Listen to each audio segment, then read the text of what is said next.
It had been a year since I left. No messages, no notes, no explanations. I simply vanished. Some would call it cruel, but when your heart's shattered from betrayal, kindness isn't the first thing on your mind. Survival is. I thought I had locked away that chapter, buried it deep, and thrown the key away. But the past has a funny way of catching up, especially when it wears the same perfume, speaks your name with that familiar tone, and appears when you least expect it.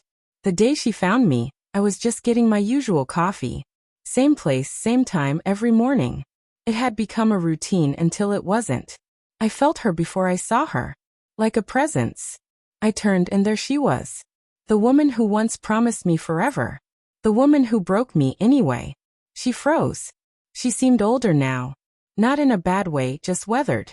Like life had been hard on her since I left. I should have felt satisfaction. I should have felt justified. But all I felt was cold. "Hi," she said, as if nothing had happened, as if she hadn't destroyed everything we had. I didn't respond. She stepped closer. "Can we talk?" she asked. I stared at her. This wasn't supposed to happen. She was meant to move on. Forget me. Erase me like I was never real. But here she was, standing in front of me, her eyes filled with something. Regret or maybe just the fear of being alone. My voice was low when it came out. "Why now?" She blinked and looked down at her hands. "I couldn't stop thinking about you. About what I did." I clenched my jaw.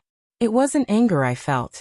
It was something deeper, a kind of pain that's quiet but burns beneath the surface. I had lived in that silence for a year. The betrayal didn't come in a loud, explosive moment. There were no screams, no hotel rooms. Just whispers, small lies, late nights, and one text message she forgot to delete. I still remember the words. "I miss you already. Last night was perfect." My heart shattered like glass. That was the night I walked away. I didn't confront her. I didn't yell. I didn't give her the satisfaction of knowing how badly she had hurt me. I just left. And now here she was trying to fix something she had broken. "I made a mistake," she whispered. I almost laughed. Mistake? No. Mistakes are forgetting your keys. Not sleeping with someone else while I was working 2 jobs to build the life we dreamed of. "What do you want?" I asked. Her eyes widened, and she stepped closer. "I want to talk. I want you to hear me. Please." I didn't owe her anything anymore. But part of me wanted to hear it. Maybe not for her. Maybe for me. I nodded toward the sidewalk. "Walk with me." At first, we didn't speak. Just the hum of traffic and the sound of our footsteps. "I didn't mean for it to happen," she began. I stayed silent. "You were always busy, always tired," she continued. "I just wanted to feel seen." There it was. The justification. The excuse dressed up as an explanation. I'd played this conversation over in my head 1,000 times, and it still hurt. "I was building our life," I said. "I was killing myself for us." She stopped walking. "I know. I see that now. I didn't back then." Her voice cracked, and for a moment I believed her. I saw the pain in her eyes. But it didn't matter. "You didn't just break my trust," I said. "You broke me." Tears filled her eyes. "I'm sorry." I nodded. "I believe you, but sorry doesn't fix things. Sorry doesn't undo the nights I sat alone wondering what I had done wrong." "I wasn't trying to replace you," she said. "It was a moment. A stupid, weak moment," she whispered. "That moment destroyed us," I replied, feeling the weight of those words.